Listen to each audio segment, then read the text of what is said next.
വാഹനങ്ങൾ കൂടുന്നതിനനുസരിച്ച് അവ പാർക്ക് ചെയ്യാനുള്ള സൗകര്യവും നഗരത്തിലുണ്ടോ എന്നത് സംശയമാണ്. പാർക്കിങ്ങിനായി മണിക്കൂറുകൾക്ക് വമ്പൻ തുക ഈടാക്കുന്നതിലൂടെ പൊറുതിമുട്ടിയിരിക്കുകയാണ് കൊച്ചിയിലെ ജനങ്ങൾ.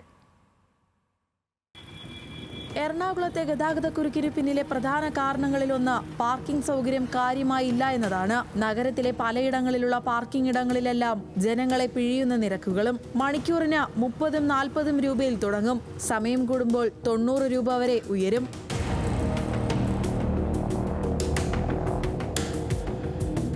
പാർക്ക് സ്പേസ് വൺ അവറിന് അടുത്ത മണിക്കൂറിന് ഞങ്ങൾക്ക് കുറച്ചധികം നേരത്തെ പെർ അവർ 30 വെച്ച് കൂടുമല്ലേ.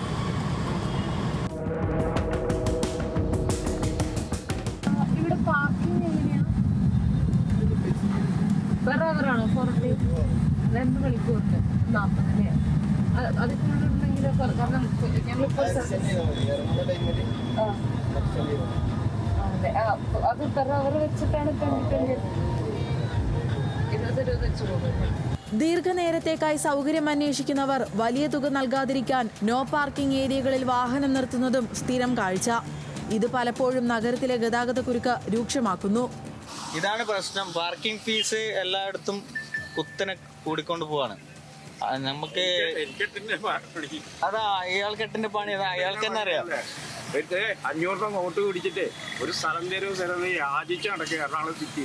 ഒരു സ്ഥലം പോലും നിങ്ങള് പ്രൈവറ്റ് ആയിട്ട് ചെയ്യുന്നല്ലോ, ക്യാഷ് അടച്ചിട്ടാണ് ഇത് ചെയ്യുന്നത്. അത് കണ്ട ഇയാൾക്ക് ക്യാഷ് എടുക്കണം, അത് നമ്മളേന്ന് വാങ്ങിക്കണം. അതാണ് പ്രശ്നം. ക്യാഷ് അടച്ചിട്ട് ഇത് 100 അല്ല 500 തരാം തരുമെന്ന് ചോദിക്കാം. രണ്ട് കൂട്ടർക്ക് ഇത് പ്രശ്നമാണ്. അതപ്പോ ഗവൺമെന്റ് ഇതിനൊരു സൊല്യൂഷൻ കണ്ടെത്തണമെന്നാണ് നമ്മളെ ഒരു അഭിപ്രായം. പാർക്കിംഗ് നിരക്ക് കുത്തനെ കൂട്ടുന്നതിൽ വെട്ടിലായിരിക്കുകയാണ് ജനങ്ങൾ. മഹാരാജാസ് കോളേജിനരികിലുള്ള പേ പാർക്കിംഗിൽ 40 രൂപയാണ് മണിക്കൂറിന് ചാർജ് ചെയ്യുന്നത്. കോടതിയിലേക്ക് വരുന്നവരും ആശുപത്രിയിലേക്ക് വരുന്ന രോഗികളുമെല്ലാം വണ്ടി പാർക്ക് ചെയ്യാൻ ആശ്രയിക്കുന്നത് ഇവിടമാണ്. ഞാനിപ്പോ വന്നപ്പോ 10 രൂപ അവിടെ പാർക്കിംഗ് ഫീസ് കൊടുത്തു. ഇപ്പൊ പൊതുസ്ഥലത്ത് ഈ പാർക്കിംഗ് ഫീയുടെ ആവശ്യമില്ല ശരിക്ക്. ഇപ്പൊ പ്രൈവറ്റ് പ്രോപ്പർട്ടി ആണെങ്കിൽ പിന്നെ നമുക്ക് കുഴപ്പമില്ല പാർക്കിംഗ് ഫീ കൊടുക്കുന്നതിന്.